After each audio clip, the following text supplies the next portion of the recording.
Au cœur des secrets éternels de Paris, une veuve de 78 ans, gardienne d'un atelier historique, s'abandonne à un amour interdit avec un jeune homme de 22 ans, un lien qui marque l'aboutissement d'une trahison enfouie depuis des décennies. Cet abandon inattendu transforme un héritage de silence en une histoire de rédemption, où des cœurs séparés par le temps se retrouvent dans l'écho des rues. Voici le voyage de Claire et Antoine, une romance qui illumine les ombres de la ville lumière. Accrochez-vous. Ce qui était caché dans les pages palpite désormais comme une vérité inéluctable. Si les amours qui défient le temps vous touchent, abonnez-vous dès maintenant pour découvrir d'autres histoires enfouies au plus profond de votre cœur. Aimez si cela vous parle et activez la cloche. Votre connexion perpétue les histoires passées sous silence. Claire Moreau, 78 ans vers 2016, veuve d'un marchand d'art décédé dans des circonstances troubles, lors d'un litige d'héritage. Les cheveux argentés dénoués comme des mèches de brume nocturne, les yeux bleus délavés par des années de veille en atelier, et la peau fine comme une vieille toile. Héritière de l'atelier Moreau, un lieu historique du Marais, bâti sur des mariages arrangés masquant des infidélités familiales. Un héritage que Claire gère avec mélancolie, restaurant des tableaux qui capturaient autrefois des rires fugaces. Formée dans un pensionnat de Neuilly-sur-Seine, parlant couramment le français et l'italien, elle relie de vieilles lettres à la lueur tamisée de lampes, s'interrogeant sur la manière dont le Paris bohème, terre de passion débordante, dissimule des trahisons qui empoisonnent des générations. Sans enfant, Claire vit entre les murs résonnants de son atelier, conversant avec des portraits décolorés, tourmentés par un journal que sa grand-mère lui a légué dans son testament. Des passages évoquent une grossesse refusée et un amant oublié. De longs dialogues intérieurs, accompagnés d'une voix off narrant des souvenirs, de longs gros plans sur des objets symboliques comme un pinceau cassé, une douce musique d'accordéon parisienne pour développer progressivement l'empathie, et des séquences de Claire marchant dans les rues désertes du Marais pour souligner son isolement, incluant des moments de réflexion sur sa vie solitaire, se remémorant des conversations avec son défunt mari et le poids des attentes familiales qui l'ont façonnée dès son plus jeune âge. Elle passe des heures à trier de vieilles toiles, chacune évoquant des souvenirs d'expositions passées où elle se sentait invisible, et le journal apparaît comme un phare de mystère dans sa routine monotone, la poussant à se demander si le passé peut être réécrit. La caméra capture le contraste entre la grandeur de l'atelier et sa fragilité physique, avec des tremblements dans ses mains alors qu'elle manipule les pinceaux, symbolisant la lutte interne entre la tradition et le désir de changement.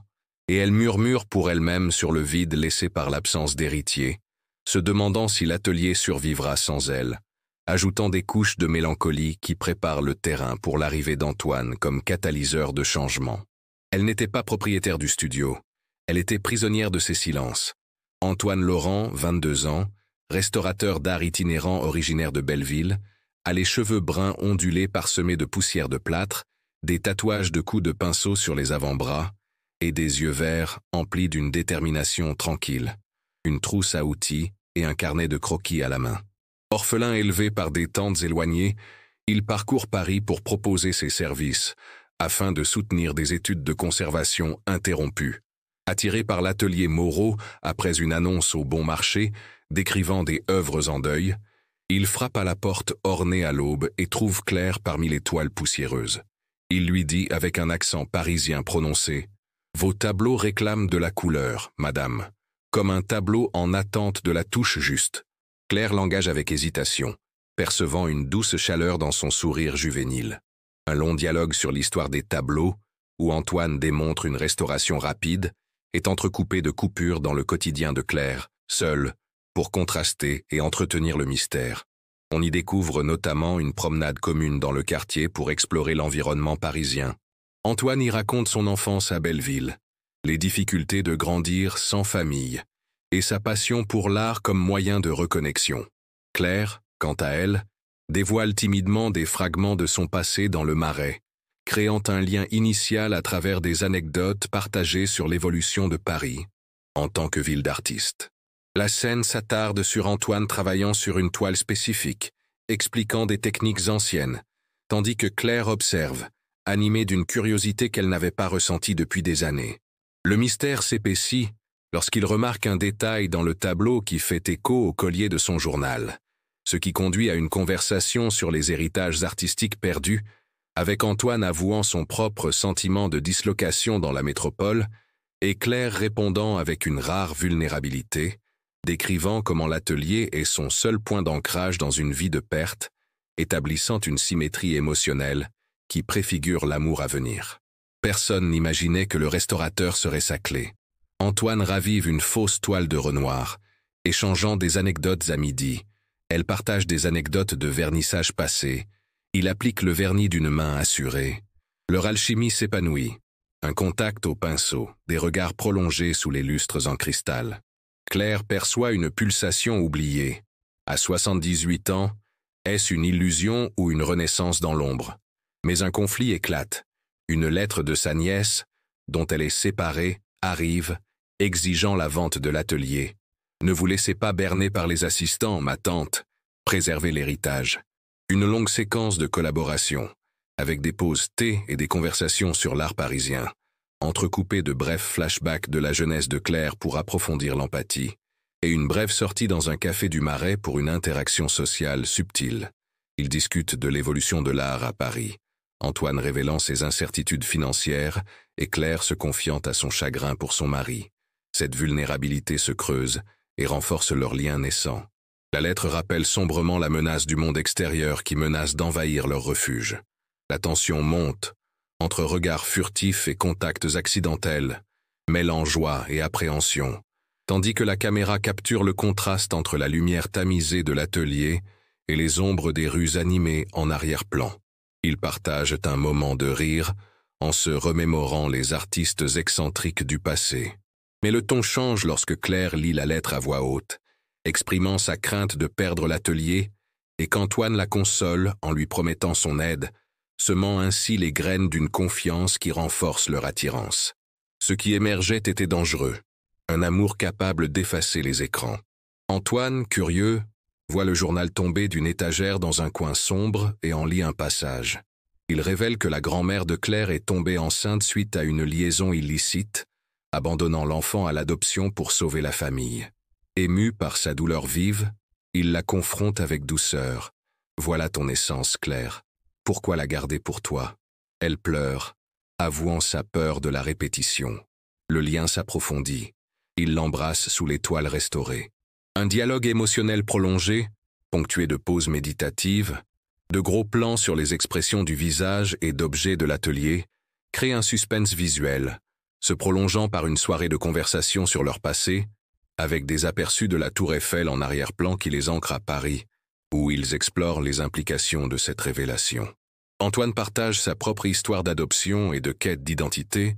Claire réfléchit à la façon dont le journal la hante depuis des années, donnant lieu à un moment d'intimité où le baiser surgit naturellement, marqué par l'hésitation initiale de Claire due à son âge, puis évoluant vers l'acceptation. La scène s'étend ensuite pour inclure une promenade nocturne dans les rues du Marais, discutant de rêves inassouvis et de la peur du jugement social, avec Antoine décrivant comment l'art l'a sauvé d'un passé turbulent, et Claire admettant que l'atelier est sa prison dorée, créant un dialogue riche qui mélange confession et flirt, culminant dans une étreinte sous les lumières de la ville qui suggère la naissance de quelque chose de profond et de transformateur. Mais le secret n'était pas le sien seul, et le crépuscule venait de tomber. La nièce, Élise, 48 ans calculatrice, fait irruption dans l'atelier, surprenant Claire et Antoine dans une conversation tendue. C'est absurde. À 78 ans, avec une fille de 22 ans, il vise sa fortune. Claire se défend. C'est de l'affection sincère, Élise, ce que les héritages refusent. Antoine intervient, révélant ses recherches artistiques. Mes racines viennent du Marais, des années 1940. Claire blêmit. Lien avec le journal?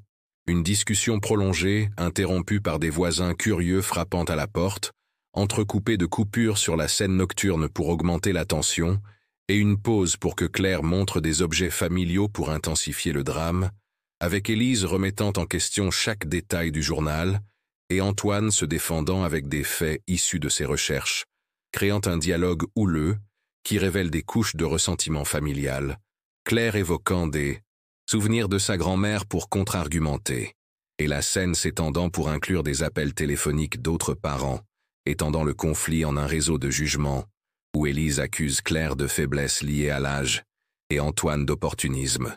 Mais Claire riposte avec des histoires de sa jeunesse rebelle, forçant Élise à affronter ses propres insécurités à propos de sa famille, ajoutant de la profondeur à la confrontation et préparant le terrain pour le rebondissement ultérieur. L'ombre planait, mais le prix serait pigmenté. Seuls dans l'atelier, Claire et Antoine se rapprochent, scène délicate, axée sur l'émotion. Elle lui apprend les techniques d'ombrage, il esquisse son portrait à la bougie. Identification. Claire vulnérable. Je me sens peinte pour la première fois. Antoine confiant mais anxieux. Paris nous étiquettera mais je te choisis. Mais tension. Des rumeurs se répandent dans les cafés du quartier. Une séquence sensorielle prolongée avec de la musique de rue en arrière-plan, des dialogues sur les peurs personnelles pour approfondir les liens émotionnels, y compris un pique-nique nocturne sur la scène, pour des moments de légèreté, où ils discutent de l'impact de la confrontation avec Élise, partageant des histoires de rejet passés et des rêves pour l'avenir, avec Antoine peignant un croquis rapide de Claire sous les étoiles, symbolisant sa vision d'elle comme une muse éternelle, et Claire, s'ouvrant sur la solitude des années post-veuvage, créant un pont émotionnel qui solidifie l'amour malgré les obstacles, s'étendant dans une danse improvisée au son d'un musicien de rue, où ils chuchotent des promesses de soutien mutuel contre le monde, mêlant rires et larmes pour capturer la complexité de la passion émergente au milieu de l'adversité. L'amour a fleuri, mais les ombres se sont allongées. Antoine décrypte l'intégralité du journal grâce à une application de généalogie. Il est l'arrière-petit-fils de la grand-mère de Claire, fils d'un amour refusé, adopté et de retour à Paris. Coup de théâtre, l'interdit se transforme en un lien de sang réparateur. Claire sanglote de soulagement et de douleur. Mon sang, mon cœur, le destin nous a liés. Mais le dilemme, amour ou famille, Élise l'apprend par courriel. La révélation progressive, ponctuée de pauses dramatiques et d'un montage de photos de famille, pour recontextualiser les flashbacks, mène à une réflexion partagée sur l'identité à Paris. Antoine montre des documents généalogiques, et Claire relie les points du journal. Une étreinte chargée d'émotions s'ensuit, évoquant les implications pour leur relation et l'avenir du studio, avec des aperçus de la façon dont cela modifie la dynamique familiale, notamment un appel interrompu d'Élise qui accentue l'urgence. Ils se demandent alors si le lien de sang renforce ou complique leur amour, créant un conflit intérieur qui humanise le coup de théâtre et renforce l'identification du public. La révélation les a-t-elle nourris ou éteints? Élise convoque ses proches dans la salle d'exposition. Elle accuse Claire de délire et Antoine de opportunisme. Claire monte à la tribune. Mon lien avec lui n'est pas tabou, c'est la trace d'une lignée niée. Et il est de la famille, le chaînon manquant. Stupéfaction générale. Antoine récite des passages du journal pour sa défense. Point culminant du conflit. Élise menace de porter plainte pour manipulation. Un débat houleux s'ensuit, entre intervention de la famille, coupure sur les réactions des voisins qui regardent par la fenêtre pour intensifier la pression sociale, avec des pauses pour que Claire évoque des souvenirs du journal, notamment des démonstrations de preuves généalogiques et des discussions sur la valeur affective et financière du studio. La scène dégénère en un face-à-face tendu, où chacun remet en question la loyauté familiale. Élise révélant des jalousies de longue date et un parent plus âgé défendant Claire, ajoutant de la nuance au procès et faisant monter les enjeux jusqu'à un paroxysme émotionnel où la vérité du journal est lue à voix haute, réduisant momentanément le groupe au silence. Les écrans jugeaient, mais la vérité était plus colorée. Claire et Antoine se réfugient sur un pont sur la Seine, confrontant leurs liens. Ce n'est pas que de la passion, c'est moi qui nous retrouve. Ils plongent une page symbolique de leur journal intime dans le fleuve. Mais Élise les suit avec un avocat, l'accusant de méfraude héréditaire. Petit rebondissement. Élise avoue sa jalousie ayant caché son adoption parallèle. Une longue promenade nocturne ponctuée de dialogues méditatifs, de bruits de la ville pour créer une atmosphère immersive, avec des arrêts sur des bancs, pour des conversations profondes sur le pardon et l'acceptation. Élise se joint à eux dans un moment de vulnérabilité, révélant sa propre histoire de secret de famille, menant à un dialogue à trois qui humanise le conflit. Cela se poursuit par une promenade le long du fleuve, où ils discutent de l'avenir de l'atelier en tant qu'espace partagé. Antoine propose une exposition commune sur les héritages cachés, et Claire accepte, mais le suspense surgit avec des sirènes lointaines, suggérant une intervention judiciaire imminente.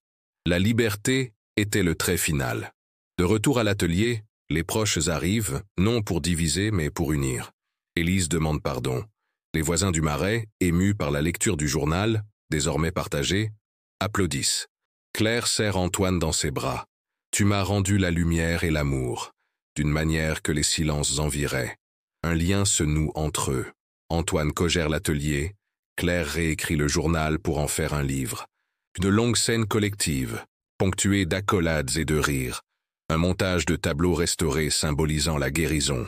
De courts témoignages de membres de la famille sur l'impact de la révélation, dont celui d'Élise racontant comment la vérité l'a libérée de son propre ressentiment, et un toast collectif, arrosé de vin de Paris, célèbre la famille nouvellement réunie. L'interdit est devenu un écran. Des années plus tard, Claire, 82 ans, et Antoine, 26 ans, animent un vernissage avec des histoires de famille. Une nouvelle lettre arrive, d'une autre branche disparue. Le cycle continue. Un long montage visuel, agrémenté de témoignages de visiteurs, d'une musique entraînante pour une transition en douceur, montre des expositions bondées, et Claire commente des extraits du livre publié, avec des scènes d'Antoine enseignant à de jeunes artistes, symbolisant l'héritage vivant et éternel de l'atelier, symbole de réconciliation. L'histoire a été révélée, mais les traces naissent éternellement. À l'ouest, Claire et Antoine arpentent les rues du Marais main dans la main. L'amour interdit ne s'efface pas. Il se révèle, guérit et illumine. Les lumières de la ville scintillent. Une promenade lente, agrémentée d'une narration méditative, s'estompe sur les icônes parisiennes pour une conclusion évocatrice, avec des gros plans sur des expressions paisibles et un dernier regard sur l'atelier illuminé, accompagné d'un montage final de souvenirs clés du voyage, renforçant les thèmes de la rédemption et de l'amour éternel. Ils ont gagné en cédant à l'inattendu. Claire s'est abandonnée à un amour inattendu, non pas malgré son âge, mais grâce à lui, prouvant que les cœurs parisiens ne comptent pas les saisons et que les histoires cachées s'épanouissent lorsqu'elles sont révélées. Dans un Paris aux façades élégantes, le dépassement naît de la vulnérabilité, l'amour comme un coup de pinceau, l'interdit comme une ombre. Combien de Claires tiennent un journal intime par peur? Voilà la leçon. Découvrez votre couleur. Et maintenant, quel secret nous révéleriez-vous? Abonnez-vous pour plus d'amour qui marque le temps. Activez la cloche et partagez avec ceux qui ont besoin de lumière. À bientôt. N'oubliez pas, l'amour n'a pas de date de péremption.